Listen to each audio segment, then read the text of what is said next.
Is it possible to make a tropical wine? Well, let's find out. When we think of tropical things, we usually think of island beaches in the hot sun with palm trees all around us and, of course, tropical fruit. Well, in reality, we have to face the hard truth that in the UK it rains a lot and is only warm for a few months of the year during the summer. And coconuts don't grow on trees here, and the only way to get a pineapple is to buy one from the supermarket. But wait, there are certain fruits and berries that do grow here that could be considered at least subtropical, and I've chosen 3 main ingredients that I'm hoping will give my wine that tropical taste. So I'm going to use pre-frozen kiwis, but not the large brown kiwis we're familiar with, but mini or baby kiwis that are green on the outside and look a bit like berries.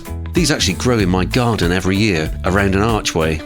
They really are sweet and taste just like the larger brown hairy ones. In fact, I think the taste is much more concentrated than the larger ones you see in the store. And of course, mine are organic. I will add the kiwis to some frozen red currants, also grown in the garden.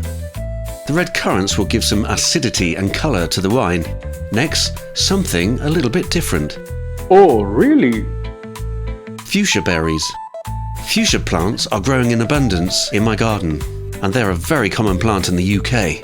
The flowers are edible too, and have a delicate floral flavour. After the flowers drop, berries form, which are also edible, and have a great fruity flavour, quite similar in fact to kiwis, so I think they would be a perfect match to balance the overall flavour and enhance the finished brew to create a tropical effect. Let's get started. I add the 3 main ingredients to a cooking pot. I pour over some hot water from a kettle and start to heat the saucepan and simmer for about 15 minutes, stirring regularly. You can see the colour changing as the fruit and berries start to lose their colour.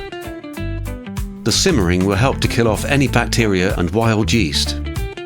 I squash the mix down with a potato masher to get all the remaining juice out of the mix, then I leave to cool.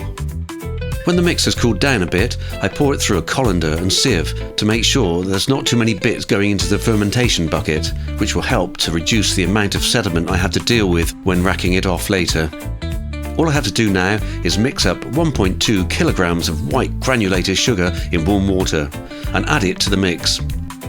I have in total just over 5 litres, which would be just under 5 litres when racked off the sediment.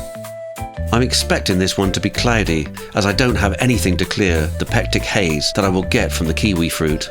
I checked the specific gravity and it's 1.090, which is perfect, and so I add some Lalvin EC 1118 yeast.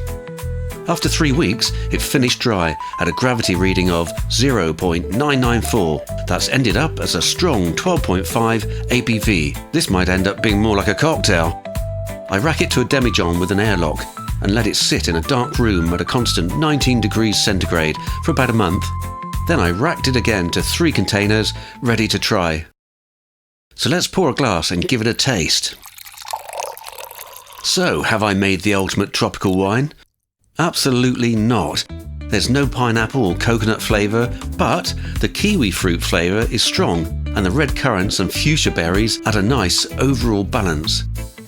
It's a very nice blend of fruits and berries, and if poured over ice and a splash of vodka was added, I think I could still call it a subtropical cocktail.